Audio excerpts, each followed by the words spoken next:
പറയുന്നത് ഒരു വിദ്യാർത്ഥിനി എന്ന നിലയിൽ ഇപ്പം ആരൊക്കെ വന്നാലും ഞങ്ങളെപ്പോലുള്ള പുതുതലമുറയ്ക്ക് ആവശ്യം ഞങ്ങൾക്ക് ഇഷ്ടപ്പെടുന്ന തരത്തിലുള്ള വികസനമാണ്. പുതിയ രീതിയിലുള്ള വിദ്യാഭ്യാസവും അതിനൊത്ത ജോലിയും ഞങ്ങൾക്ക് ആവശ്യമാണ്. എനിക്ക് പറയാനുള്ളത്, ഈ പദ്ധതികൾ നടപ്പിലാക്കാൻ പ്രാപ്തമായിട്ടുള്ള ആരാണോ അവരെ നിങ്ങൾ വോട്ട് നൽകി വിജയിപ്പിക്കുക.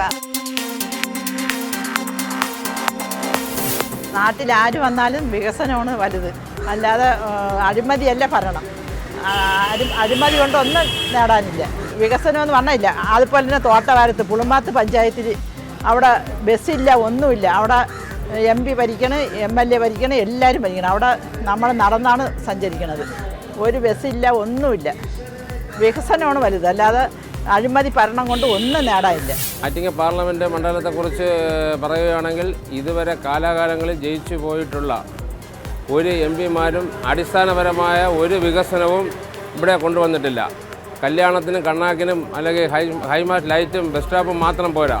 നമുക്ക് അടിസ്ഥാനപരമായ കുട്ടികൾക്ക് തൊഴിൽ കിട്ടുന്ന, ഉന്നത വിദ്യാഭ്യാസം കിട്ടുന്ന അതുമാതിരിയുള്ള സ്ഥാപനങ്ങളാണ് വരേണ്ടത്. കേരളം ഉന്നത വിദ്യാഭ്യാസ സ്ഥാനത്ത് ഇന്ത്യയിൽ 17ാം സ്ഥാനത്താണ് നിൽക്കുന്നത്. അത് ഇന്ത്യയിലെ മറ്റ് എല്ലാ സ്റ്റേറ്റുകളും വികസിക്കുമ്പോൾ കേരളം വളരെ പിന്നോട്ട് പോവുകയാണ്.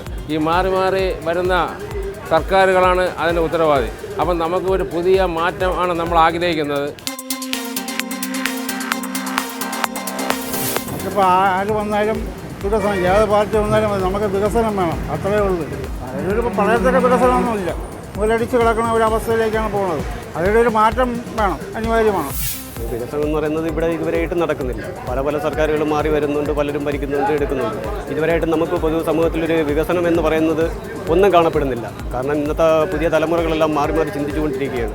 കാരണം ഇവിടെ പഠിച്ചിറങ്ങുന്ന കുട്ടികൾക്ക് പോലും ഇവിടെ ഒരു തൊഴിലിനോ ഒന്നിനോ സാധ്യതയില്ല. ഒന്നെങ്കിൽ വിദേശത്ത് പോകണം, അതല്ലെങ്കിൽ മറ്റ് സ്റ്റേറ്റുകളെ ആശ്രയിക്കണം. ആ രീതിയിലാണ് ഇവിടുത്തെ വികസന പ്രവർത്തനങ്ങളും കാര്യങ്ങളും നടന്നുകൊണ്ടിരിക്കുന്നത്. അതുപോലെ കുടിവെള്ളം തന്നെ ഇന്നുവരെയായിട്ടും പല സ്ഥലങ്ങളിലും കിട്ടാത്ത സ്ഥലങ്ങളുണ്ട്.